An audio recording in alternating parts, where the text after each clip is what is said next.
ꯃꯌꯥꯝꯒ ꯑꯩꯍꯥꯛꯁꯨ ꯃꯤꯒꯤ ꯔꯨꯝꯗꯅꯤ ꯂꯥꯛꯏꯁꯦ꯫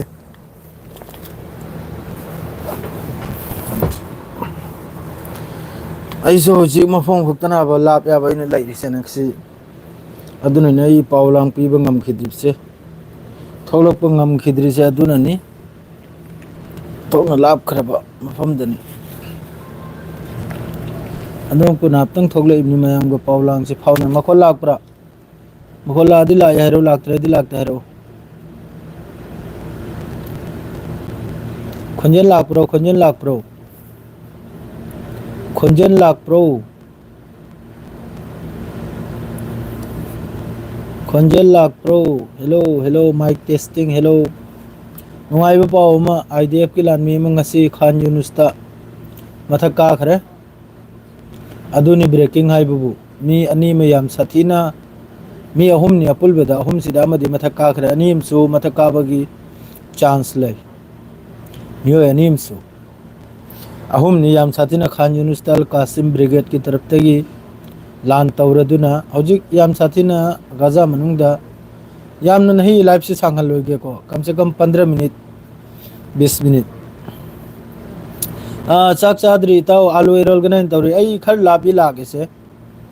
ꯏꯃꯥꯟꯅꯕ ꯑꯃꯈꯛꯀꯤ ꯔꯨꯝꯗꯅꯤ ꯑꯗꯨ ꯑꯥꯂꯨ ꯏꯔꯣꯜꯒꯅꯤ ꯑꯗꯨꯗꯩꯗꯤ ꯁꯥ ꯉꯧꯅꯤ ꯍꯥꯏꯅ ꯇꯧꯅꯔꯤ ꯑꯗꯨ ꯄꯥꯎ ꯑꯃ ꯂꯥꯛꯂꯦ ꯃꯗꯨ ꯄꯤꯒꯦ ꯍꯥꯏꯅ ꯇꯧꯕꯗꯨꯁꯨ ꯑꯩꯁꯨ ꯁꯐꯔꯗꯅꯤꯅ ꯄꯤꯔꯛꯄꯁꯦ ꯉꯝꯍꯧꯗ꯭ꯔꯦ ꯃꯗꯨ ꯍꯧꯖꯤꯛ ꯄꯤꯔꯛꯏꯕꯅꯤ ꯃꯤꯑꯣꯏ ꯑꯃ ꯑꯥꯏ ꯗꯤ ꯑꯦꯐꯀꯤ ꯃꯤꯑꯣꯏ ꯑꯃ ꯃꯊꯛ ꯀꯥꯈ꯭ꯔꯦ ꯑꯗꯨꯗꯩꯗꯤ ꯑꯅꯤ ꯃꯌꯥꯝ ꯁꯥꯊꯤꯟ ꯁꯣꯛꯏ ꯈꯥꯟ ꯌꯨꯅꯤꯁꯇ ꯑꯗꯨꯗꯩꯗꯤ ꯃꯦꯗꯒꯤ ꯍꯧꯕꯁꯤꯅ ꯂꯥꯟ ꯍꯧꯕꯁꯤꯅ ꯍꯧꯖꯤꯛꯀꯤ ꯃꯣꯏꯒꯤ ꯑꯦꯠꯁ ꯁꯦꯟꯇꯔꯁꯤꯗ ꯃꯤ ꯐꯤꯂꯤꯁꯇꯤꯅꯤ ꯃꯤ 400ꯀꯤ ꯃꯊꯛꯇꯅꯤ ꯁꯍꯤꯗ ꯑꯣꯏꯔꯤꯁꯦ ꯑꯄꯨꯟꯕꯗ ꯐꯤꯂꯤꯁꯇꯤꯅꯤ ꯁꯍꯤꯗ ꯑꯣꯏꯔꯤꯁꯦ ꯁꯦꯟꯇꯔ ꯒꯖꯥ ꯁꯦꯟꯇꯔ ꯑꯣꯏꯒꯦꯔꯥ ꯍꯧꯖꯤꯛꯀꯤ ꯃꯣꯏ ꯆꯥꯛ ꯌꯦꯟꯁꯥꯡ ꯌꯦꯜꯂꯤꯕ ꯃꯐꯝꯁꯤꯗꯅꯦ ꯃꯤ 400ꯀꯤ ꯋꯥꯂꯩꯀꯨꯝ ꯑꯁꯁꯂꯥꯝ ꯃꯤ ꯃꯩꯁꯦ ꯃꯌꯥꯝ ꯇꯤꯟꯅꯔꯗꯤ ꯑꯗꯨꯝ ꯋꯥꯁꯦ ꯃꯑꯣꯡ ꯃꯑꯣꯡꯒꯤ ꯑꯗꯨꯝ ꯇꯥꯔꯛꯄ ꯐꯪꯒꯅꯤ ꯑꯗꯨ ꯃꯌꯥꯝ ꯋꯥꯔꯧꯕꯤꯕ ꯌꯥꯗꯦ ꯈꯪꯉꯤꯗꯅ ꯑꯩꯈꯣꯏ ꯃꯈꯩꯁꯦ ꯈꯔ ꯌꯥꯝ ꯇꯤꯟꯅꯔꯗꯤ ꯑꯗꯨꯝ ꯋꯥꯁꯦ ꯉꯥꯡꯅ ꯌꯥꯕ ꯋꯥꯂꯩꯀꯨꯝ ꯑꯁꯁꯂꯥꯝ ꯁद्दाम ꯊꯣꯏꯕꯤ ꯕꯤ ꯑꯦꯝ ꯀꯝ ꯇꯧꯔꯤꯒꯦ ꯁद्दाम ꯑꯗꯨ ꯉꯁꯤ 24 ꯑꯋꯥꯔꯁꯀꯤ ꯃꯅꯨꯡꯗ ꯄꯥꯎ ꯑꯃꯁꯨ ꯂꯥꯛꯄꯩ ꯋꯥꯅꯤ ꯁꯤꯁꯐꯥꯌꯔꯁꯤꯒꯤ ꯂꯥꯟꯁꯦ ꯂꯦꯞꯄꯒꯤꯅꯦ ꯗꯣꯅꯥꯜड ꯇ꯭ꯔꯝꯒꯤ ꯇꯔꯞꯇꯒꯤ ꯍꯥꯏꯔꯤꯕꯅꯦꯕ 24 ꯑꯋꯥꯔꯁꯤꯒꯤ ꯃꯅꯨꯡꯗ ꯍꯔꯥꯎꯕ ꯄꯥꯎ ꯑꯃ ꯂꯥꯛꯀꯅꯤ ꯍꯥꯏꯅ ꯂꯥꯟꯁꯦ ꯂꯦꯞꯄꯒꯤꯅꯦ ꯑꯗꯣ ꯀꯔꯤ ꯑꯣꯏꯕꯅꯣ ꯑꯗꯨꯁꯨ ꯌꯦꯡꯁꯤ ꯃꯌꯥꯝ ꯑꯗꯨꯒ ꯑꯇꯩ ꯑꯇꯩ ꯄꯥꯎꯁꯤꯗꯤ ꯑꯀꯨꯞ ꯑꯇꯥꯕꯨꯗꯤ ꯃꯌꯥꯝ ꯑꯃ ꯂꯩꯀꯣ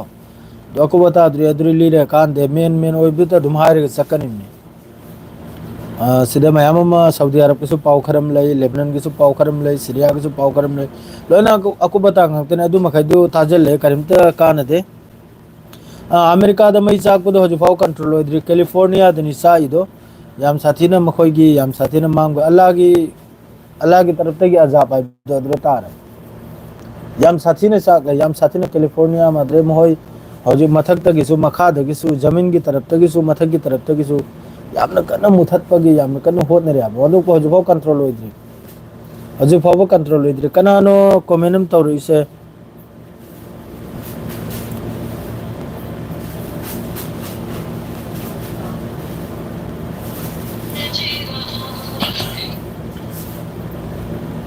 ꯀꯔꯤꯅꯣ ꯃꯥꯏ ꯀꯣꯃꯦꯟꯁꯦ ꯑꯩ ꯈꯪꯍꯧꯗ꯭ꯔꯦ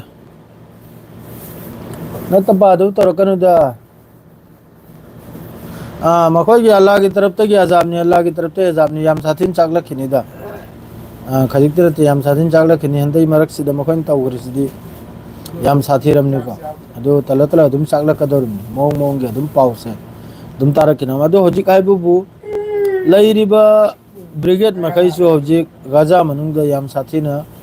ꯑꯦꯛꯇꯤꯞꯅꯤ ꯍꯧꯖꯤꯛꯇ ꯂꯥꯟꯁꯦ ꯌꯥꯝ ꯀꯟꯅ ꯇꯧꯅꯔꯦꯕ ꯑꯃꯦꯔꯤꯀꯥꯅ ꯍꯥꯏꯔꯤꯕ ꯀꯟꯇ꯭ꯔꯤꯁꯦ ꯇꯨꯝꯈ꯭ꯔꯁꯅꯨ ꯃꯥꯅꯤ ꯇꯨꯝꯈ꯭ꯔꯁꯅꯨ ꯇꯨꯝꯕꯤꯗꯗꯅꯅꯤ ꯋꯥꯔꯤꯁꯦ ꯋꯥꯂꯩꯀꯨꯝ ꯑꯁꯁꯂꯥꯝ ꯅꯍꯤꯗꯤ ꯃꯦꯁꯦꯖꯁꯦ ꯑꯗꯨꯝ ꯌꯦꯡꯒꯦ ꯃꯌꯥꯝꯒꯤ ꯀꯔꯤ ꯀꯔꯤ ꯃꯦꯁꯦꯖꯅꯣ ꯍꯥꯏꯕꯁꯦ ꯑꯣ ꯅꯨꯡꯉꯥꯏꯇꯦ ꯇꯨꯝꯅ ꯆꯥꯛꯅꯕ ꯑꯣꯏꯔꯁꯅꯨ ꯃꯥꯅꯤ ꯑꯩꯈꯣꯏ ꯃꯌꯥꯝꯁꯨ ꯑꯗꯨꯝ ꯁꯣꯜꯂꯤꯕꯅꯤ ꯃꯥꯅ ꯂꯦꯞꯍꯜꯒꯦ ꯍꯥꯏꯔꯗꯤ ꯀꯩꯁꯨ ꯂꯩꯇꯕ ꯂꯥꯟꯅꯤ ꯉꯁꯤ ꯕ꯭ꯔꯣ ꯏꯔꯥꯟꯅ ꯆꯤꯟꯗꯒꯤ ꯑꯗꯨꯏ ꯄꯥꯎꯗꯨ ꯉꯔꯥꯡ ꯑꯩ ꯊꯦꯡꯅꯩ ꯏꯔꯥꯟꯅ ꯆꯤꯟꯗꯒꯤ ꯖꯦꯠ-10 ꯍꯥꯏꯕꯗꯣ ꯃꯈꯣꯏꯒꯤ ꯖꯦꯠ ꯐꯥꯏꯇꯔꯗꯣ ꯑꯗꯨ ꯈꯔ ꯑꯃꯨꯛ ꯑꯣꯔꯗꯔ ꯇꯧꯕꯩ ꯋꯥꯅꯤ ꯑꯗꯨ ꯊꯨꯡꯉꯕ꯭ꯔꯥ ꯊꯨꯡꯉꯗ꯭ꯔꯤꯕ꯭ꯔꯥ ꯑꯗꯣ ꯍꯧꯖꯤꯛ ꯐꯥꯎꯗꯤ ꯀꯔꯤꯝꯇ ꯄꯥꯎꯁꯤ ꯂꯥꯛꯇ꯭ꯔꯤꯀꯣ ꯑꯗꯣ ꯑꯔꯥꯡ ꯄꯥꯎ ꯑꯩꯈꯣꯏꯒꯤ ꯃꯤꯗꯜ ꯏꯁ ꯅ꯭ꯌꯨꯁꯇꯁꯨ मादरे अल जजीरा दसु अममदसु अदुगुम पाउदो टाइम्स ऑफ इजराइल मादरे दे तेहरान टाइम्स असिने चिंगबदा मयामम दसिगी पाउसी थेंगना याबा J10 हौजिकी फाइटर जेट चलौबगी हंटर चाक चाद्री हंटर बाई चाक चारनी आलू रोली मादु सांगौगना इन तौरी आई लाप इरुमदगी खर लाप खरेन लैसे किलोमीटर चनी अंखैरोम लाप याबा इन लैरिसे अखोय मी अहुम मरी लाइफ नाबा मथौ हम तादने ने अखोय की सोमदा हौजिक अखोय सिदा फाउंडेशन हम ले याबने ऑल असम असम मणिपुरी मुस्लिम फाउंडेशन है ना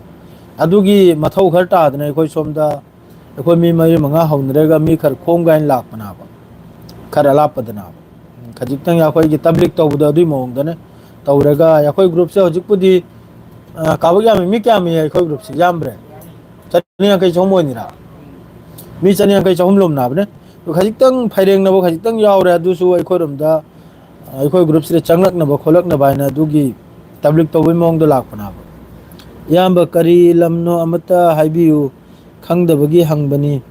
ओ आई सऊदी अरब तनी लेरसे इताव करीगी हंगबे याय करीगी हंगबो बेरा लेतेने सऊदी अरब तना बे लेरसे सऊदी अरब की हौजी आइन लेरसी अल हसा हरी दुदनी खबर दगी अल हसाद लाइनी अल हसाद थबु खजितंग लैरे अदुगी लापनी रशिया ने खर ममांग ददी सुकोई 35 एब्रा 27 एब्रा अदुग रपी भी वानी हजु फाउदी रशिया से तुमिन लाइको रशिया ने यूक्रेन की मनुंग दे यामने साउरबे टेगम तौखरमी ओतोने चौखरबे टेगमा रशिया की तरफ ते मई ओबे टेगम तौखरमी यूक्रेन नसु अदुगी मतुंगिना रशिया दा लान तौखिबा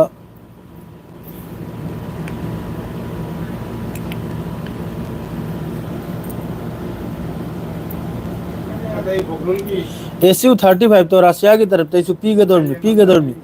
S-400 तो रिपीट है S-400 तो रिपीट रॉय S-400 तो यामने एडवांस कोई की एयर डिफेंस सिस्टम ना बस इंडिया खत्ता तनी रशिया ने पी खरीजे मधु ईरान दे सुपिरा कनी सोयदमकी पिरा कनी लोनो सुपिरा कनी मयम सबर तौबी सोयदमकी पिरा कनी ईरान दसु हजी ईरान के रशिया के थी ने दाबा रशिया की मयम ने खंगनी बाइबु रशिया की साइंटिस्ट कयाम हौजी ईरान की मतेंग तौरियाबा न्यूक्लियर बम से साबैदमक्ता अदु खक्त मयम खंगबियाबा नुंगारी तो आइसु नंगी मैसेज से उदब सांगरदा वालेकुम अस्सलाम अब्दुल अवल अदु रशिया का चाइना ईरान का थी नदे लोइन मनुंग अमतनी अदे चाइना का थी नदे नॉर्थ कोरिया का थी नदे लोइन मनुंग अमतनी रशिया की साइंटिस्ट चनी की मथक ईरान मनुंग न्यूक्लियर साइड अमखक हौजिक थबुक सूर्या साइंटिस्ट मी चनी की मथक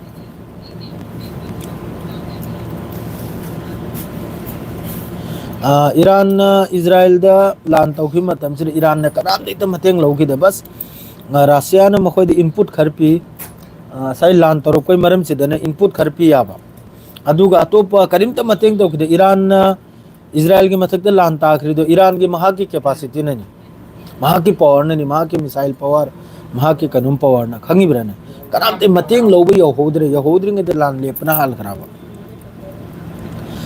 इजराइल ने दी अमेरिका ने फुल सपोर्ट ने अमेरिका ने इजराइल द फुल सपोर्ट ने अमेरिका की खुचु खुलाई न इजराइल लान तौंद्रिम ने अमेरिका की खुचु खुलाई सी लोरक पकांदनी ngамlak ta bukan na we Israel na Amerika do mo से ceasefire gi asidi ceasefire se tawgin na natte bi danu mangatang ga tapthra madi Tel Aviv laite next ji Tel Aviv Haifa madre mo gi mafum kaya am laita ba pau to ne pira ke inshallah pau se nungai ba pau di second khudingi Abdullah ibn adu ayam da Filistini sit sibagi pau to ori ba Filistini mai sit sibagi Said Madun nasi IDF ki lanmi ma siba ani me yam satin sok pa अदुई पाउदो Saina थेंगरा मादो थेंगनबगा थोगलाइसिनी नुंगाइबदम अखोय मिजाम सिबदम होय मिएम सिबद यामना हरावा अमत serious अदो मयाम सिदा लाकनरे अखोय सिदा अदो नही गिदी सियो भौसिदा अदुम लोहेंजरगे मयाम वरो बिवादे आइसु मी गिदनी लाइसे अखोय वा मतान ब्लाक पनाबे अखोय कानबगी अदुना ने ताव मयाम अदो वरो बिवादे सिदा अदुम नसी गिसि लोइजलगे मिनिट 30 सिदा अदो मैं वारो बिवादे अदुम मखा तासो अदु चाइनीज फाइटर जेट निफू ईरान द निफू नते कुंथ्रा मरक फाउदे इताई को मोगी J10 हाइडो चाइना की मोगी फाइटर दो जे अदो 10 पीबगी वानी 15 पीबगी वानी को दो हजि फाउ थुंगब्रा थुंगद्रिब्रा अदु खंगदे अदुगा हजि हमका ईरान की ngarang phawba Iran gi air space se ban na ba aduna sim ka hang do kram ni aham ba flight Dubai dagi ta khre Iran da aham ba international flight asum ta udana adum tala hang do rani adu Iran gi taraf tagi so hairi uranium enrichment to bum khoi tok lo hai na adredi hojik phamle ga makam hoi gi watchdog do IAEA gi moi gi kanong krak to moi gi hojik ki mako krak to maming do kanong ko adu krak to la ga moi hojik check to dorum na ba दे मतुंग द छ नुंगाई बो पावला दे दुम लोगे लोगे लाकनी अदुनि नहीं सही तबो कथिंग चिल्ले अदुन मैं हमरो बिया दे शेयर का थमजरे सलाम अलैकुम ओजारंग थोलक ते करी